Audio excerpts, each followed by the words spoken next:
Salam dəyərli şagirdlər. Bugün dəyər nəşrlərinin sınaq imtahanı keçirilmişdi. Hal-hazırda 4-cü sinif Azərbaycan dili suallarını sürətli bir şəkildə variantlar üzərindən izah edəcəm. Hansı sualın ətraflı izahını istəsəz, şərh bölməsinə yazarsınız. Vaxt itirmədən birbaşa suallara keçək. Uşaqlar bu qala mətni yəqin ki, sınavda ciddi oxuyublar. Birbaşa suallardan başlayaq. Hansı sualın cavabı mətndə yoxdur? Burada diqqət eləsək, qala düzəltməyi kimdən öyrənmişdi? Bu mətndə yox idi. Bir də B variant olacaq. İkinci sualda nöqtələrin yerinə hansı söz uyğun gəlir? Diqqətlə baxsaq nöqtələrdə yazmışdı ki, Məhəmməd anasına kömək etdi, yuyulmuş xalça palazı arabaya qoydular. 2-də D. Üçüncü sualda bu səs qəlbə rahatlıq gətirirdi. Mətnin birinci cümləsində qumlu sahilə çırpılan dalğaların səsi ətrafa yayılırdı. Bu səs qəlbə rahatlıq gətirirdi. 3-də A-nı götürmək olar. 4-cü sualda hansı hadisə mətndə baş verməmişdi? Diqqətlə baxsaq, insanlar qalanın tamaşasına yığışmışdı. Mətndə belə bir şey yox idi. 5-ci sualda hansı fikir doğrudur? Məhəmməd qalanı qorumağa çalışır. Bəli, orada yazmışdı. Bircə saniyə göstərim.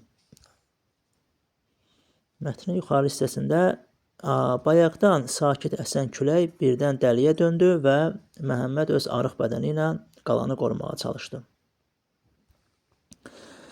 5-ci sualımızda dedik, 5-də C, 6-da.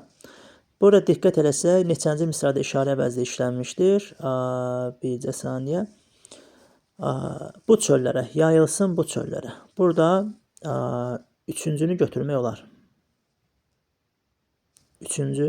Daha doğrusu dördüncü misrada yayılsın bu çöllərə. Burada D variantı. 6-da D variantını götürəcəyik. 7-ci sualda bu məktəb 2019-cu ildə tikilmişdi deyib əli ilə binanı göstərdi. Burada hansı yeri defis qoymalıyıq? B variantına fikir versək 2019-cu ildə. O hissəyə qoya bilərik. Sonra dənizin ortasında dayanan qayıq asta-asta yırğalanırdı. Burada diqqətlə baxsaq, ikinci dərəcəli üzvləri çıxartsaq, qayıq yırğalanırdı. Qayıq mübtəda yırğalanırdı, xəbər olacaq. 9-cu sualda budaqda quş yuva qurur, bir dəcəl vurur, uçurur. Burada digər canlılara əziyyət verilməsindən söhbət gedirdi. Yəni pis vərdiş kimi təqdim olunmuşdu. 10-cu sualda o əvəzindən sonra vergi qoyulmalıdır. O ikinci yeri tutub medal aldı. İsimləşib C variantında. 11-ci sualda ikinci dərəcəli üzvün sualı olmaz deyir. 11-də A-nı götürə bilərik ki, mübtədanın sualıdır. Sonra 12-ci sualda cəfəngiyat. Cəfəngiyat yalan, yəni uydurma, yalan deməkdir. Burada isə yəni izahda başqa bir şey yazmışdı. 13-cü suala diqqət eləyək. Burada ismi birləşmə dediyinə görə hər iki variantda, yəni əsas tərəf, ikinci tərəf feil olmasın. D variantı. Hadisə, kitab. 14-cü sualda ölkəmizdə həsr olunmuş nümunədə qeyd olunanların hansından bəhs olunmamışdı. Diqqətlə baxaq burada. Çaylarda balıqların olması bu şeirdə yox idi.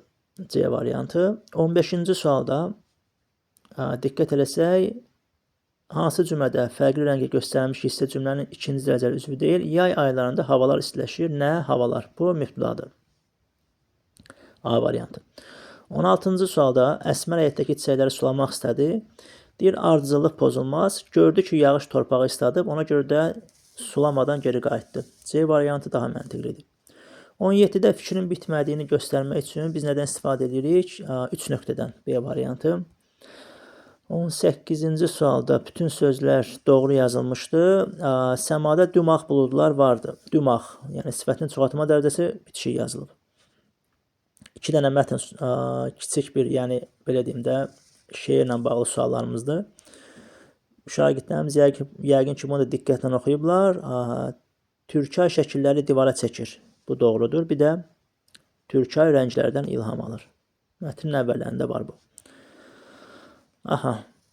2-3 A variantı. 20-ci sualda da hansı hadisədən sonra Türkay şəkli vərəqdə çəkməyə başlayır? Burada C variantını götürəcəyik. Bağçaya gedir və ondan sonra başlayır vərəqdə çəkməyə. Bu qədər. Sürətli bir şəkildə hamısını dedik.